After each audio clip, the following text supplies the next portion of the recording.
Welcome to Passport to Wealth, the podcast for U.S. expats ready to take charge of their finances while living abroad.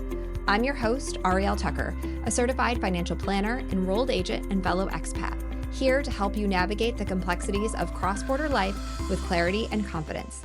Welcome back to Passport to Wealth. I'm your host, Arielle Tucker, and today's guest is Deborah Dahab, an expat coach and intercultural psychologist who helps people successfully navigate the challenges of moving abroad. Deborah has lived in 6 countries across 3 continents. And I feel like those 3 continents, that's very impressive. That really sticks out to me. So she has real firsthand insight into the ups and downs of international relocation. Her personal journey inspired her to explore why some expat transitions fail and how to increase the chances of thriving in a new country. With an MBA and master's in intercultural psychology, certifications as a coach, trainer, and NLP practitioner, Deborah blends academic expertise with real-world experience. Through one-on-one coaching, group programs, online courses, workshops, and her expat journey program mentorship, she empowers expats and soon-to-be expats to overcome cultural, emotional, and practical hurdles so they can create their best life abroad. Deborah, thank you so much for being with us today and getting right into exploring what it takes to become an expat. Wow, thank you so much for being here, for having me here. Well, what it takes kind of depends, really. That's going to be the most common answer, unfortunately, because every situation is different. And that's one thing that, if I could say, like the one of the most important things, especially in the beginning of the process, for people to know, is that there is not one right or wrong way to do things. There is not one only way to do things. There's no cookie cutter solution. And I've known this in my own life because I've moved abroad as a child, as a teenager, as a young adult, as a professional, as a student, as a wife, as a mother, you name it, I've done it. And every situation requires a different level of adjustment, different level of planning, a different level of risk taking or not, depending on where you are in life. So sometimes people have this idea that all you need is a checklist and get your documents in order and have your visa, and then you're good to go. And in the grand scheme of things, that's, I dare say, the least important, because those processes are finite. They have a beginning and they have an end when it's done. But what we really need to prepare for is not moving abroad, it's life abroad, because that's the ultimate goal. And I dare say thriving in your life abroad, or having a fulfilling life abroad, whatever that means to you. So when you get too stuck on getting there, you don't look enough at where you're headed, if that makes sense. I think that, like, if people get one thing from this conversation, I would say that's it. It's not about moving abroad, it's about living abroad and preparing to live a life that makes sense to you where you are right now. So that's kind I, of like, I love that. I want to stop on that kind of sentiment a little bit, just because right now, especially when I'm talking to US expats, or, I was just in the US for almost 2 weeks. And the overall feeling that I had from a lot of conversations I had with different Americans is they are just feeling so anxious and they just want to move abroad. They just want to move abroad. Like, all of my problems would be solved if I just move abroad. And a lot of times I'm like, well, we take your problems that you have now, and now we're dealing with them in a different country with different bureaucracy, with different rules.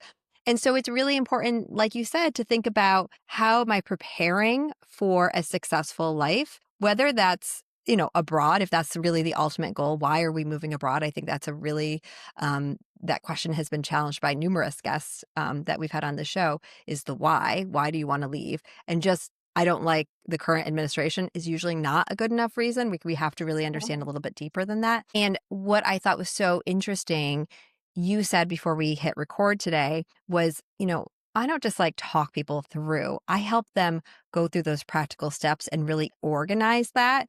And I think that that is also a really important thing. So there are the checklists, but how else do you help people prepare beyond, did you get a copy of your passport and your marriage certificate? yeah. So it's interesting you say that, because people talk a lot about the why, right? And the why typically is when you answer the question, or when you fill in the blank, I want to move because. And that's part of the equation. But as any equation, there are two sides to it. And the other side, which people almost never talk about, is the what for. And that's the purpose. So I kind of like to make this metaphor. Like when you're driving, if you keep driving and all you're doing is looking at the rear view mirror, you're going to crash. So of course you need to look at the rear view mirror, and that's the equivalent to the whys, what you're leaving behind, what you want to get away from. But if you only look at that, you're going to crash the car. You need to know what you're going towards. So to answer your question, what I help people firstly, and this has to do with, what we do in project management, is you have a product. What is your desired outcome? And I love to use metaphors because I think it's easier for people to understand. It's kind of like moving and living abroad, but when we're moving, we're focused on the move, which makes sense because you need to get through that to get there. It's kind of like putting together a puzzle. And when you have a puzzle, what do you need first? The image. What are you putting together? What is the picture on the box? And that every person is going to have a different vision depending on what they want out of life, on their life goals, on their family situation. Everyone is moving for different reasons and for different purposes. So I help them first and foremost to design that picture on the box. So when they do have the pieces of the puzzle, I help them with the structure. When you're putting together a puzzle, you look for the corners, you look for the straight lines. Then you start looking at colors that are similar, right? So I help them with that, like what to do first, what to do next, how to make decisions that we're not prepared to normally. Like, how do I decide where to live? How in a place that I've never been before or never lived in? How do I decide what to pack and what to leave behind? How do I go about learning a new language? How do I prepare or help my kids or other family members in this process? How do I figure out what the picture on my box is? So all of the things that I bring to the table and I help people with are answering the how-to questions. So it's extremely practical. It's like a recipe where you can make a cake, but it's your cake. You get to decide if it's chocolate, vanilla, confetti, if if there's peanut butter or whatever. It's your cake. I bring the structure so you don't have to think about what ingredients you need. You already have the structure, the measurements, but you get to decide the flavoring you want. I hope that makes sense. Oh, I love that metaphor. I think that is that's a beautiful metaphor because everyone can relate to. I'm just thinking about all puzzles, right? And the corner pieces are so key, and the edges, and starting there. So I'm curious, like, what are the corners and the edges in thinking about where you want to move? So for the decision of the destination, the first thing you want to do is think about what you like and dislike in your current location. Because when we start thinking about other locations like place A, place B, place C, we're dealing with something so abstract that we really can't make decisions on something so abstract that we know nothing about or next to nothing about. And we also cannot You're saying it's rely. so abstract, but is it because your clients are already coming to you before they've even traveled extensively? Like, and they're thinking, well, let's say I live in upstate New York and I want to move my whole life to Berlin. Are they coming to you before they even thought about, like, have gone to Germany or have been in Berlin? Like, no. Look, some people don't know the country that they want to move to.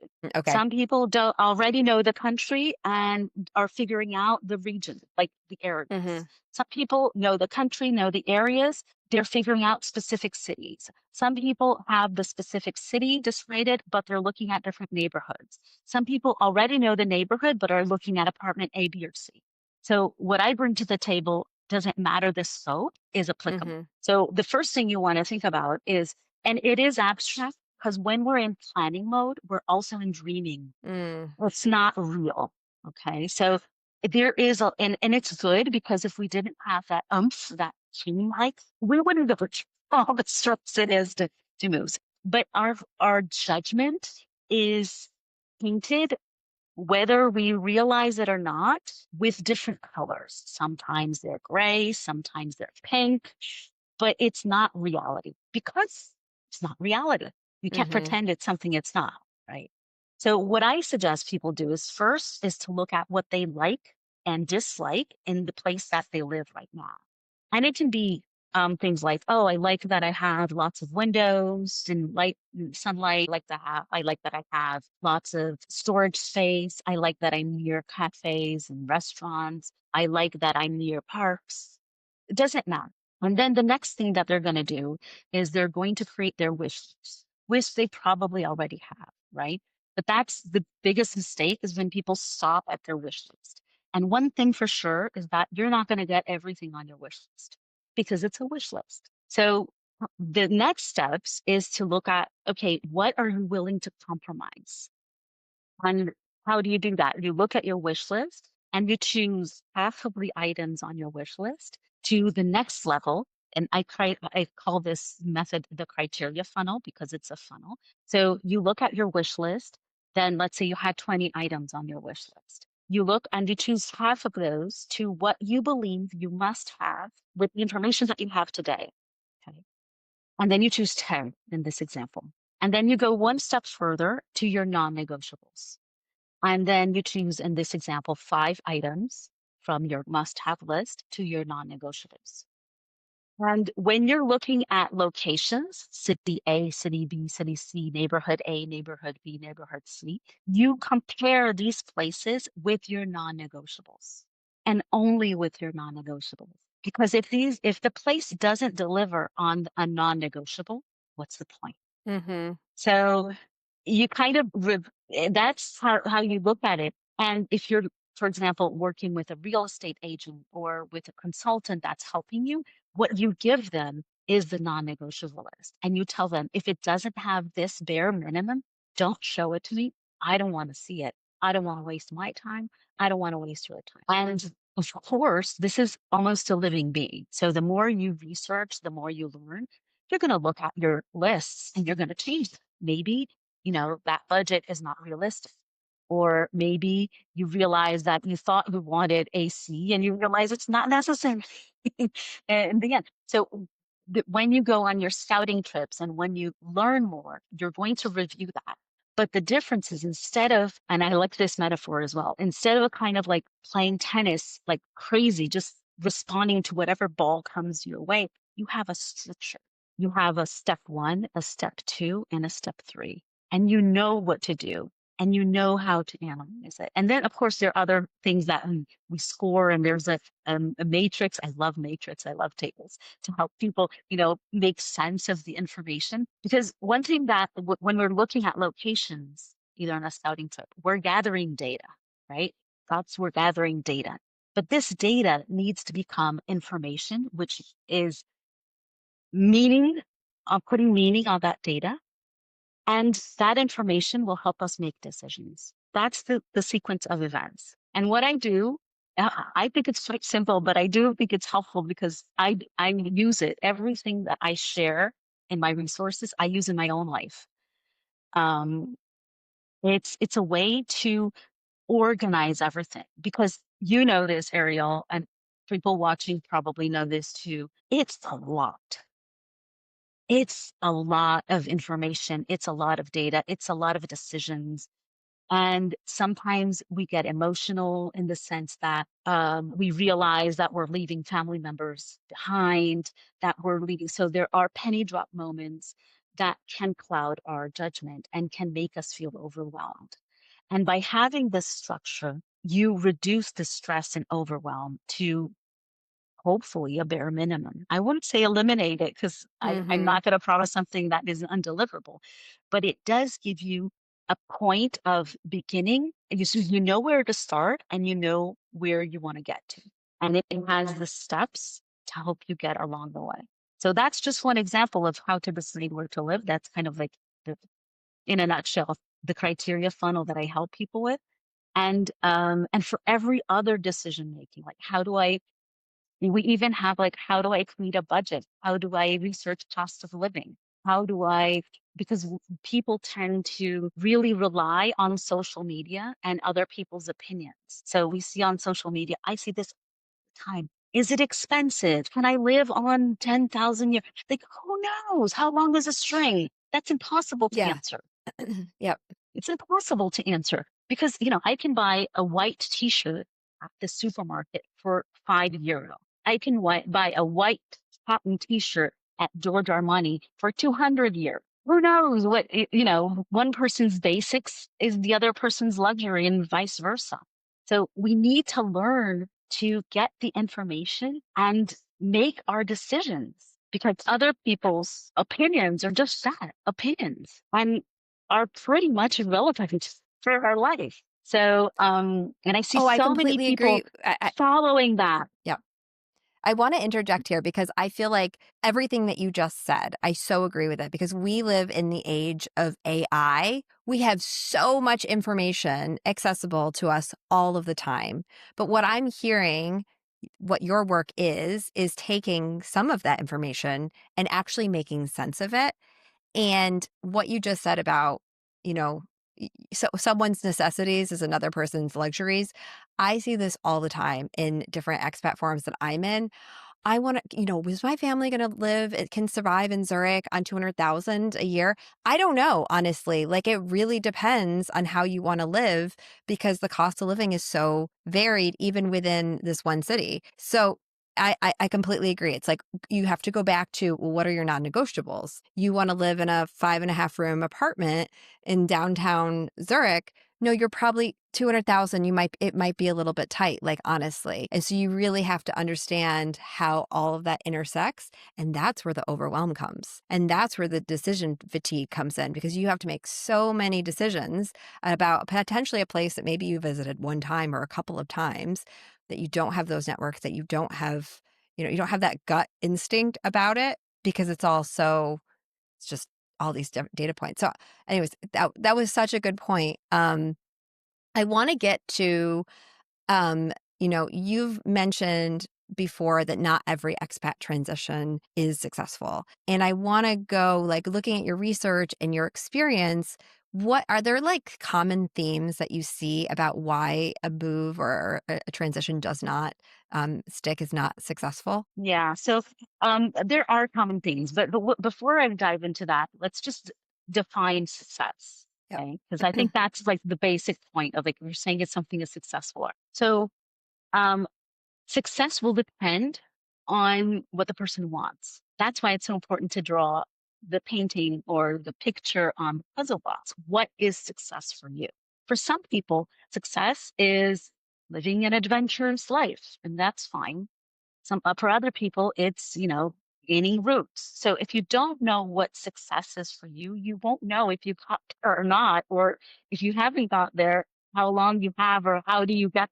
So that's the first, what is success? Oh, that is Now, so good. That is so good because people are like me. They draw that picture and then they add in a bunch of stuff. And then they're like, well, that stuff, why isn't that stuff there? And it's like, well, we just changed the painting. Yeah, I love that. exactly. Well, you can change the painting. That's fine. It's your life. You can do whatever you want as long as you're mindful, you know? And success can grow. It's kind of like goals, right? You want this, then you achieve this, and then you go further. And that's fine. There's nothing, there's no right or wrong way of doing it, but it has to be done. So if you don't know what you want, kind of like there's a quote from Alice in Wonderland, right? Like, I don't know where I'm going, then anywhere, then it doesn't matter how you get there. I don't know. There's quote something like that, which is pretty much that. Like, I like to say, if you want to, you're putting an address on the GPS, right? Then you need to be specific. I want to get to this street at this number, and that's where you want to go. Then, only then, you're going to think about if I take an Uber, if I take the bus, if I'm walking, if I have to go by plane. But that's after you've defined where you want to go to kind of like answer that. So the first thing is to define success. And so this is easy to say, hard to do. Many people need help with that because we're not wired. We're wired to say, I want to get out of here. I want to leave. Because humans typically have two main motivations: avoid pain or go through pleasure. And many times avoid pain feels a lot stronger than look for pleasure. So if you're stuck and I want to get out of here, I don't care where I go, I want to get out of here, that's probably a recipe for a difficult adjustment, to say the least. Now, once you've defined success, and I'm going to use data from, there's a report from PricewaterhouseCoopers that was published in the HR Review a while ago, but it's very hard to get data in this area because a lot of it is not studied. But in this report, was in corporate environments. Okay, so businesses, people were moving from country A to country B within a corporate setting, right? So this was an international assignment. In this study that they published, up to, I'm not mistaken, up to 40% of people who moved, of employees who moved, failed. In the corporate setting, failure means they didn't complete their international. Okay. Okay. So from this situation, this is what failure means. It's going to mean different. If you're retired, if you're studying, it's going to mean different things for different people. Now, that is a staggering amount.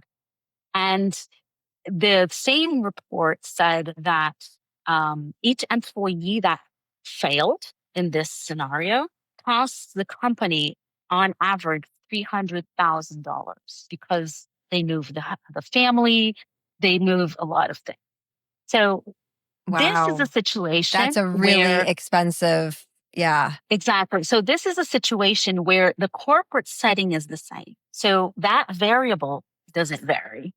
Imagine if you're doing it on your own and you're investing your own money. I would imagine, and again, I don't have the data to back this up, but I can kind of extrapolate from even from what I've seen. I would imagine that the success rate, and again, air quotes here, success rate or failure rate, wouldn't be too different to that. And I'd lived that. So the first time I lived in Portugal from 2001 to 2005, I failed. And I know what happened to me, but I only know this in hindsight. When I was living it, I didn't figure it out. But what I see most common, because we're asking about the common thread, what I see most commonly happening is when and this happened to me, when our goals in life in general, what we want out of life, do not align or stop aligning at some point with what this move represents. So I'll give you my specific example. I was working in marketing. I had just finished my MBA and I was in thriving the corporate ladder mode. I wanted to get up the corporate ladder. I wanted to be marketing director, EP, all that good stuff. And I moved to Portugal, which is a small country. At that time, this was 2001. At that time, there were no multinational headquarters to speak of. They were all in Madrid or London or Paris. So it was I actually moved and worked in a company in the area of pay TV and the time it was cable TV. So I was in an interesting area, but I didn't have room to move. There was just, the ceiling was too, and on paper, it was a perfect decision. It was a perfect decision. I spoke the language. I had family. It was a well-paying job.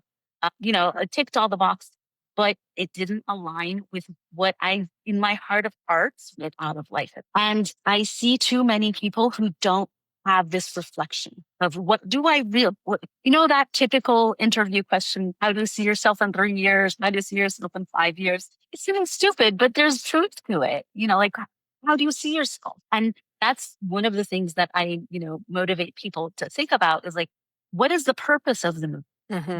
What do you want to achieve? How do you see yourself day to day? And of course, before we move, as I mentioned before, we're in kind of like a dreamlike state. So we tend to idealize it. But having that kind of like compass will help you steer in the direction where you want to go.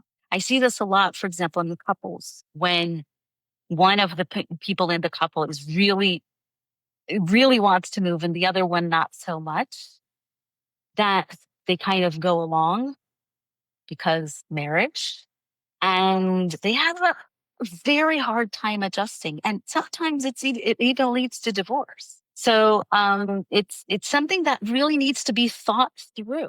It shouldn't be in most cases, I don't like to say shouldn't or should because every situation is different, but it's best perhaps if it's not a knee-jerk reaction Mm-hmm. because our internal issues, we take us with them. They come with us, our baggage. Yep. And the problems that I've had, and this of course is not true for everyone, it's a gross generalization, but the problems we had, they will cease to exist because the problems, and this is something a little bit technical, like the push and pull factors, things that push us away and things that pull us to a new country, they're typically contextual. So I've asked many people who like, oh, I don't like the XYZ administration. And I ask them, okay, if person X drops dead tomorrow, are you still moving? No. I was like, okay, you're giving your power to someone. So, and these things, there's no right or wrong answer. It's just questions to help people. And some people move anyway. It's like, okay, I might go back, but the way it is today, I don't want to. Fair enough. Mm-hmm. Fair enough. There's no right, but at least you're doing it from a place of consciousness and you're mindful of that decision. Yeah, because I think it's so changes. bringing that mindfulness into your life, even if you're not an expat, you're just an aspiring, like that is so powerful. And that is a theme with so many of our guests. We just had George Kinder on, and that was a big thing that we were talking about with him as well, was the mindfulness exercise and how powerful they are. We're almost out of time, but I'm really, and I felt like you have so much positive and good information to share with us, but I want to take one step back and say, for those of us who are listening or tuning in and thinking about, I want to move abroad and aren't really sure where to start, like what would be your best piece of advice to them? So I think that it would, if they don't know if they want to move abroad, I do have an exercise inside my membership, which is called the pro-con list. Mm-hmm. So it's a twist on the pro and con list. The problem with pro and con lists basically is twofold. We're comparing good and bad. So we're comparing apples and oranges. And we're not taking into account the weight. So there might be one pro that is so important that outweighs 5 cons. So that exercise is good, but it's not enough. So what I would suggest is thinking about having like 4 lists. So the 4 lists are the pro of moving, which they probably already know because they're thinking about it, and the pro of staying. Ooh, okay, yes, I see where this is going. Yep. So the pro of staying, so like that goes, oh, you won't have to learn a new language, you won't have to invest, you won't have to sell your house. There are lots of things that you won't have to do if you stay, mm-hmm. right? So the grass is not always greener. Then the next list is the cons, and the same way, the cons of moving and the cons of stay, right? So this exercise gives you a different perspective and makes it sink in that possibly not everything is all glitz and glam. Mm-hmm. Now, it helps to do this with someone else in terms of if you're in a couple, to do this separately and then compare. Or doing in my membership, we have workshops and about this. So because it gives you a different perspective, it's not only the good and the bad. There's good and bad in everything, depending how you look at it. And some things that are great now are terrible tomorrow, and vice versa, depending on the timing as well. So I would suggest starting with this exercise that I think kind of starts to question and makes, our juices flowing a little in terms of. I love how you frame that. I think that is a really powerful tool. Deborah, we will link your website and your course and everything on our website and in our show notes so that people can kind of continue to follow you. And I also know you have a Facebook group and you have a very active Facebook presence. And so people who are just even thinking about all of this and they're just looking for more people to follow, I think you're a great person who's talking about this every single day. So thank you again for joining us today on Passport to Wealth. Pleasure. Thank you for having me. The content shared in this podcast is intended for informational and entertainment purposes only and should not be considered financial, tax, or legal advice.